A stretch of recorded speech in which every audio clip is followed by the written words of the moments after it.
So you have to set it. You can't wait for someone to give you permission. Like your boss is going to say, yes, that's enough. Go home now. Stop working. Like you have to say, I know I'm working from home. I know I'm available all the time on my phone, but after 6, I'm not responding, or after 5 or whatever, before 9, I'm not responding. You have to set it.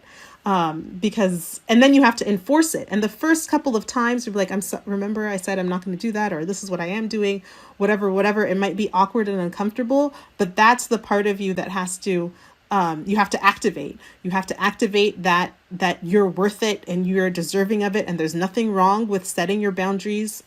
Again, this is prophetic.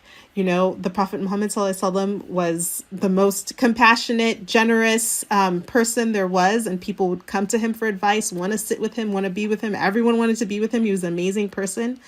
And there's a story in the Quran of like people who came over and then like they didn't leave, and Allah had to reveal a verse like, the prophet might be shy to tell you to leave, but I am not shy. Like after a certain amount of time, like that's it, get out of his house. Like, you know, go home. He's got to sleep. He's got to be with his wife, his children. Like you got to go. And so, even, you know, we can never accuse the prophet of not serving community or being about people. He was, of course, doing that, but he still had to have a boundary. And when he was struggling to set it, Allah set it for him. So setting your boundary is an Islamic, you know, right practice, that when you say, I need this time for myself to do exercise, to meditate, to pray, whatever it is, you are supported in that. You are supported by God in doing what you need to do to maintain sanity and order and peace in your own personal mind and space.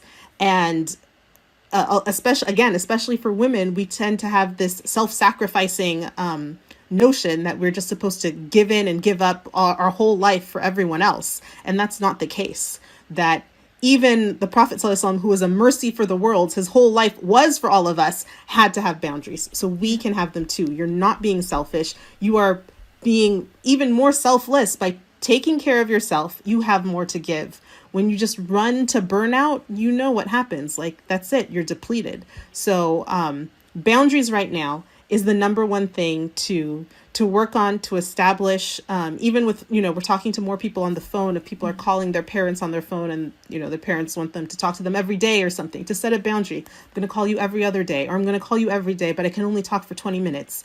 And, you know, on the weekends, I can talk for an hour, or whatever the thing is, to be able to say it, to stand up for it, and then to enforce it.